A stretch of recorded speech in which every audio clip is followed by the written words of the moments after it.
Welcome to Startup Success, the podcast for startup founders and investors. Here you'll find stories of success from others in the trenches as they work to scale some of the fastest growing startups in the world. Stories that will help you in your own journey. Startup Success starts now. Welcome to Startup Success. Today we have Sasha Orloff, co-founder and CEO of Puzzle in studio today. And Sasha was also the CEO and co-founder of LendUp and co-founder of Mission Lane. Welcome, Sasha. Hi, Kate. Good to see you. Thank you for being here. I'm excited to talk to you. I want to get into Puzzle because there's so much going on there. But before we do, you've been a part of several successful startups. I think it would be interesting for the listeners to hear kind of a, summary of your journey, a little about those startup experiences and how they brought you to Puzzle today. Sure. One of my favorite parts about the startup ecosystem or founding companies is the ability to solve problems. I derive a lot of joy out of somebody who is frustrated and there is a solution that we can build to make things better. And it's all kind of geared around me personally loving the motivation of enabling people to do their best work or to be their best selves. And so when I first started it, it probably derived back from feeling like I had micromanagers or I was never able to do my best work in the many jobs I had, from government to nonprofit to startups to multinationals. And I always felt like I was being held back. And when I discovered entrepreneurship, I realized that we could create things, especially with software. It made it easy. We could create things to solve people's problems and enable them to live a better life or do a better job and be their best selves. And so that's always what really motivated me. I love that framework. I just have to say, because of all the successful entrepreneurs and founders I interview, they all get back to that, solving a problem. That's what motivated them. And that's how they found success, because they're actually really solving a problem. So walk us through your journey with that. Start with your first few startups, and then we'll get into Puzzle, because I really want to do a deep dive on Puzzle. I know everyone listening is going to be very interested. This is the build up to the grand finale about accounting software. I know accounting software. Who knew we'd all be so excited about accounting software, but yet here we are, excited about it. I love it. So, yeah, I do too. I love it. All right, so the build-up with the grand finale and the accounting software debut. I had an opportunity back in some of the sort of the second wave of technology in the 2008-2010 timeframe, and there were three major shifts happening at the same time. Mobile phones, smartphones were just coming out. It's hard to imagine saying that out loud, but that was a big shift that was happening in the economy. We had cloud processing, again. Really silly to think about that being such a big innovation, but you could now process stuff in the cloud. And what the implication for that meant was you could now do machine learning. You could do advanced analytics for the first time, just bespoke on AWS, which was an open source software. So it was cool. So if we think about the confluence of these sort of technology shifts in the market around 2008, there was the subprime mortgage crisis. And what that effectively meant for people deep into the financial space was about half of our country, by law, was going to be effectively shut out of the banking system. So first of all, it's hard to do your best work if you can't access the financial system. It's hard to be your best. It's hard to build wealth. It's hard to get. And so I thought, all right, well, the precursor for being able to get ahead is getting credit. If we walk backwards from how do you get credits, you can buy a mortgage or get a small business loan or all of the things, just even get a credit card for daily cash flow security. How do you do that? Well, the foundation is the credit score. And if half of the country, and the credit score is you have to have credit in order to get a credit score, and you can't get a credit score until you have credit. How do you bring people into the ecosystem, into the financial ecosystem? And so we started a company focused on the highest risk individuals, which were people that were sort of quote subprime, which the government was going to say, banks, we don't want you working with subprime people. That happened to be 55% of our country. It's just a number associated with people, and it's half the country. At the same time, we had mobile phones coming out. We had all this data about people. We could do advanced underwriting. So we built the first mobile lending company, the first place you could ever borrow money in the United States on a mobile phone. And everything was designed with education built into it, designed to help people understand and improve their credit score.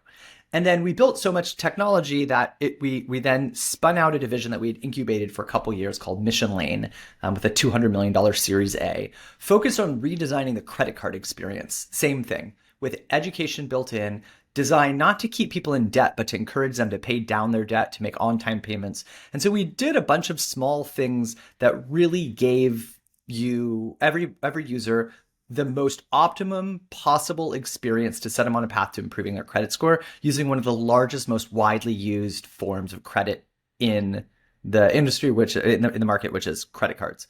And that's called Mission Lane. And both of those grew to a pretty meaningful size by the time I stepped down.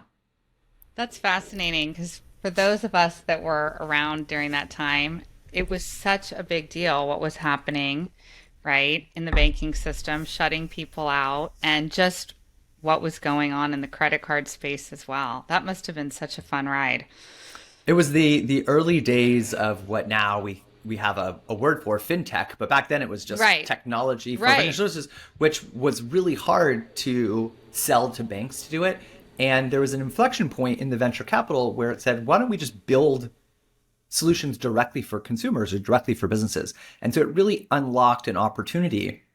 And I think one of the coolest things was there was a podcast with the chief data scientist for AngelList, and he said a quote, something like, as I look back in my portfolio, there's fintech, there's hard tech, and then there's bad investments. And so it's like a fun sort of like a quote, sort of summarizes my fascination with venture and financial services. Definitely. So then so let's set the frame for Puzzle. It's autonomous accounting software, which, as somebody who has worked at a lot of startups and watched the founders grapple with financials, right from day one, because you've got investors and you got to tell your story, and financials are an important part of it. Walk us through how, you were thinking of Puzzle and how you led to that idea. And then I want to get into what Puzzle's doing. Yeah. So I'm going to tell 3 stories to lead this up. I think one is back to the market shifts. So there's 3 major market shifts that are happening right now, I think, as well.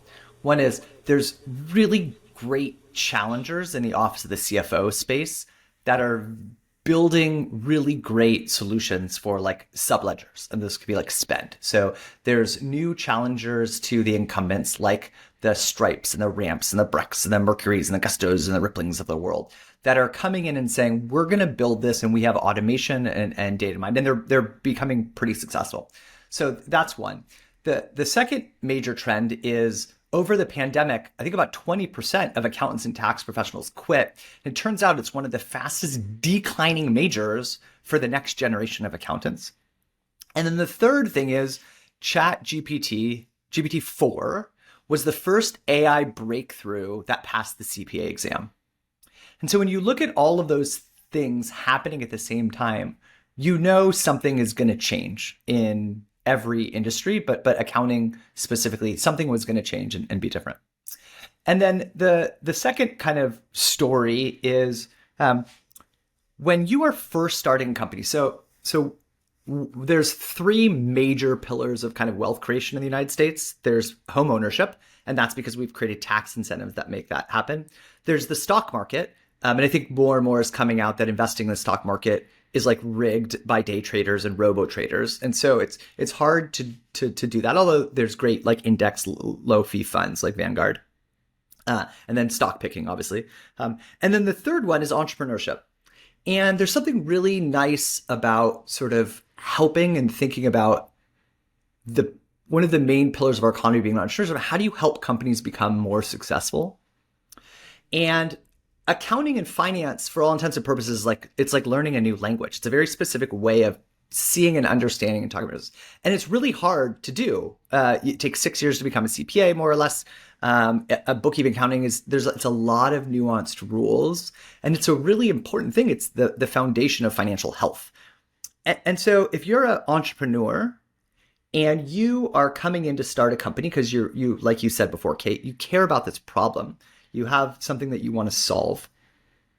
and you don't understand the language of your solving it, there's just no chance that you're going to be as successful as you could be.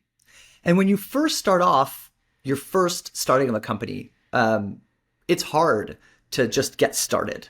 And so we wanted a solution so that from day one, you could understand your financial health and you could just do it easily. And so I think that's kind of that was the main impetus. Is I have my MBA, I studied finance, I studied accounting, I majored in math, and I still couldn't quite figure this out. It was too opaque and complex, but it's so important.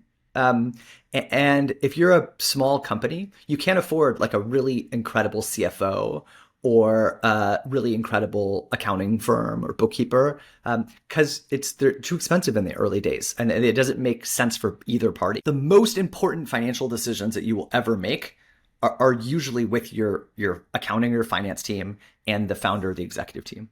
And how do we facilitate those conversations in a way that help you solve the art part of your business by helping solve the science or the math part of your business, bring that together? That's kind of the driver behind this iteration of Puzzle.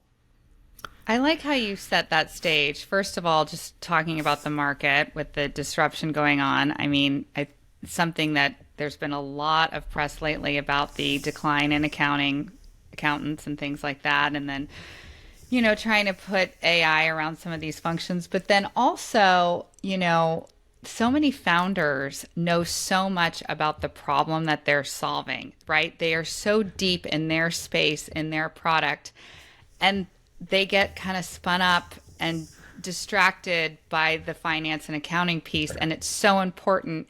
And it's difficult to watch some of these great ideas stall or not go as far, or things happen because that one piece didn't happen the right way. So walk us through how Puzzle helps, because I read a blog post that I believe you wrote about that kind of set the stage for autonomous accounting, the different levels. And, you compared it, or perhaps one of your writers, to like a self-driving car. And I think it really summarizes Puzzle and the power of what you've created really well. So if we take a step back from the future state and we work our way back to where we are today. After scaling 2 companies, and we were planning to go public on one of them at the time, from inception through IPO, I sort of see the most important financial decisions you will make. I always prefer to use data. And everybody in my executive team could open up their computer and talk about the state of their business, from HR to product to engineering, but not the finance team. And so when you realize that that's not the fault of obviously your finance team, it's the fault of the software they use, that is insight number 1. The second is I want to use data-driven decisions all the time when I can. Data's not going to tell me the answer, but it's going to help me inform the right answer, because building a company is part sort of art, part science. But in order to do that, you have to have real-time information. And then the next part is actually accounting isn't designed to help you build your business. Accounting is mostly designed to help you understand the value of a company in a point in time, and obviously pay your taxes. So you have to do it. But all the underlying data that you use to create your financial statements for tax and fundraising purposes also is the same financial data that you use to understand your cash flow and your ROI and your marketing spend and your budgets and your plan versus actuals and your variance. You can't pay somebody with accrual accounting. You can pay somebody with cash. And so there's these 2 forms of accounting, and you really want both. You don't want to choose one or the other. All right, so that was the next kind of insight. I want cash, but I need accruals for fundraising and for taxes. And I don't really want to choose. And so how do I get real-time data? How do I get insights about my business? And how do I talk those over with an expert in it?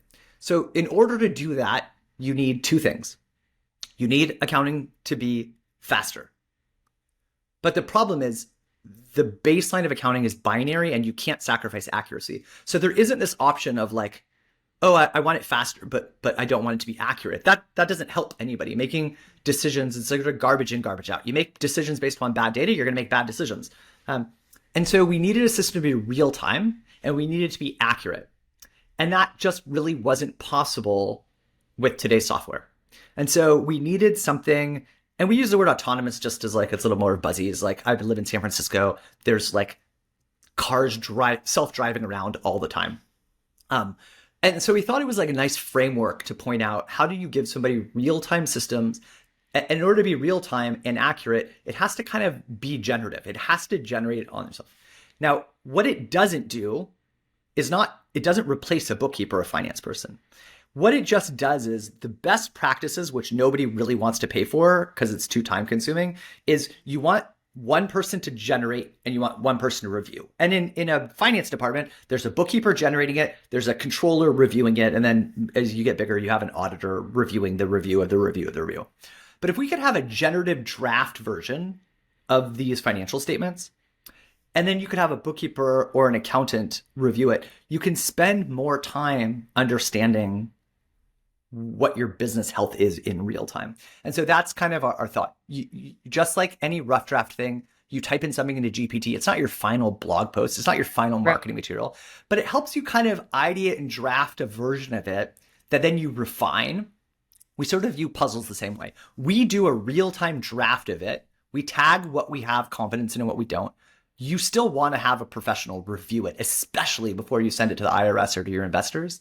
But on a day-to-day basis, it facilitates a conversation much easier. And so we've actually reversed the month order, like with Birkeland, who we use and we're a big fan of. So we changed the order of what I wanted, which was I do a cash and a budget review on like the first, second, or third of the month with our teammate at Birkeland, because that's what I care about. I want to see, did I hit budget? Am I off budget? Did our marketing spend pay off? Are these things delivering? That's what I care the most about. Is my runway the same as it was before? Is that my expectation?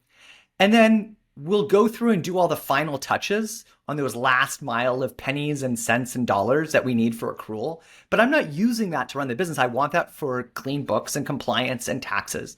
And so it's better for both parties. I get what I want right away, and I can make changes and adapt in a volatile world. And then our team, our accounting team, or bucket team at Birkeland, has a little bit more leeway to like close, and they don't have to rush in that. The financial close isn't the gatekeeper to my analysis. It's something you do, and it's important to understand because it's a different view of the business. And so I find that incredibly valuable, and so do I think our 1,000+ founders as well. Okay, it's interesting. So it sounds like this efficiency, right, not only is making it faster, but it's giving the founder more robust snapshots that they can use throughout the process, right? Not just after month-end close. Right. You have a draft version every day. Right. Now, it doesn't mean that you're like totally polished, finalized, investor-ready, tax-ready, but you have a draft version every day, and you have a status of how accurate that is. Because we have a whole piece of software that just runs and monitors things for anomaly detection, or whether this looks the same as it did last month, or this is something brand new. Like your Slack, like software expense, it's the same every month. Like you don't need to recategorize the same thing every month. Like we know what that is. But maybe you did a new trip to like a conference in like Tennessee, and there's a bunch of hotels or conferences or conference centers or report. Like the system might have never seen that before. You might not see that again. And you might not see that ever again. So we would have a lower confidence on something that's brand new. And then obviously we need to consider, is that tax treatment? Is that for marketing? Is that for spending with clients, whatever? But like that shouldn't hold you back from your budget conversations or your runway conversations. And so I think both parties do their best work. I get the stuff that I need in order to be the best leader for my company. And our finance team has less pressure to rush through. They can actually do their work the right way. And we can spend time on money decisions in the beginning of the month. And then there's less pressure for like having to close your books so that I can use my data from like 2 months ago to make decisions about next month. Like it's not helpful in the startup world, at least.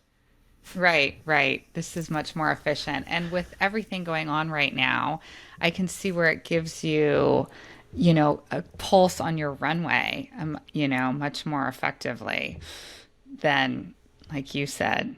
Yeah, right off the bat. And these things are, like, I think back to the point before, is there are some things that are not related to accounting that are really important, like your burn and your runway. These are not in your financial statements because like they're not really needed for the reason why we created the generally accepted accounting principles, mostly for public market comps of slow growing pension fund investment analysis. Like I don't need to know my net income to understand the value of my company, especially in the startup life.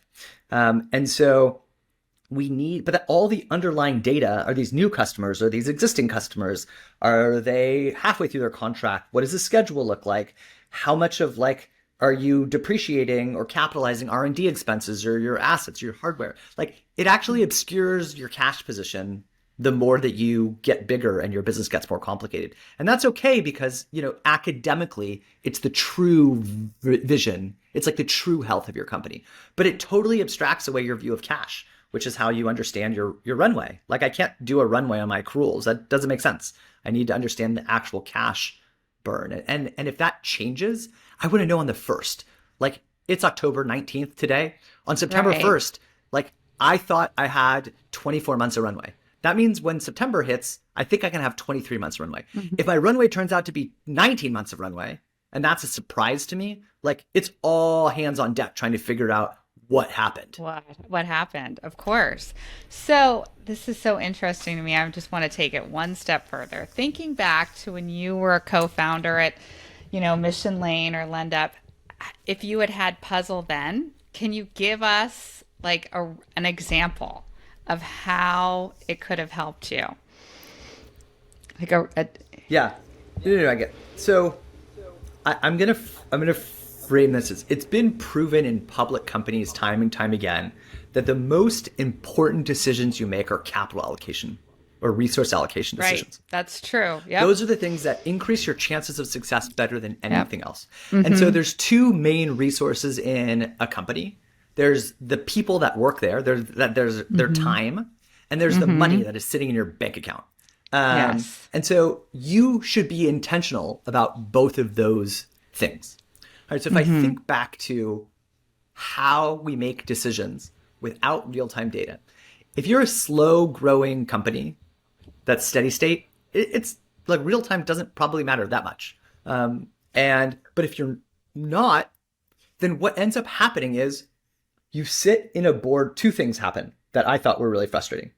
Two is you sit in your boardroom or with your executive team and you make decisions over who has the loudest voice or who's the oldest because they have quote unquote more experience. Right.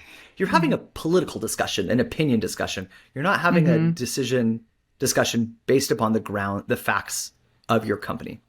And that is just not going to lead to the best outcome. It's not going to facilitate a good discussion. And you're just taking an unnecessary risk. So one, that happened every board meeting, every countless time. Right. You're almost guessing in a weird way. Totally. Right. It's unnecessary to guess. You don't need to guess. Right. You can have a discussion about the realities of what's happening. So I think that's one. And the second is, as a founder, I think one of the things that we all have, probably everybody in almost every industry at some point, feels like they're an imposter. And they feel like they're uncomfortable answering questions or understanding, and they're supposed to know, or they think they're supposed to know. And so if you're a founder and you come from an engineering background or a marketing background or just whatever background, you're solving a problem for you created some new device, or you're starting a new landscaping business, or you're creating a new technology, whatever it happens to be, if you don't come from an accounting and finance background, you don't speak the language. So like if you are just getting airdropped into the middle of a foreign country where you don't speak the language, you're not going to be as successful doing whatever you need, like escaping back to your reality, as if you got airdropped into a place where like you know the language and you understand the currency. So you're basically taking a journey and you don't speak the language, and so you're trying to create a future not speaking the language. It doesn't mean it's not possible. It happens all the time, but you're taking an unnecessary risk. I like how you said that, because so many people I talk to, they're like, those are the scariest questions because it's not my language. So when so you're giving them this information with Puzzle. I love it. So we're actually coming up on time because this has been so fun. But I'm going to tell you, Paulette, I got to interrupt. Sorry. There's like this. Yeah. So I remember in the early days of Puzzle, and we were building it and we were beta testing.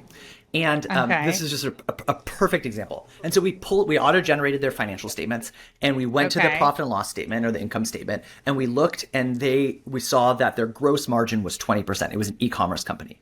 And they were like, oh my God, 20% margin? Like, yes, this is incredible.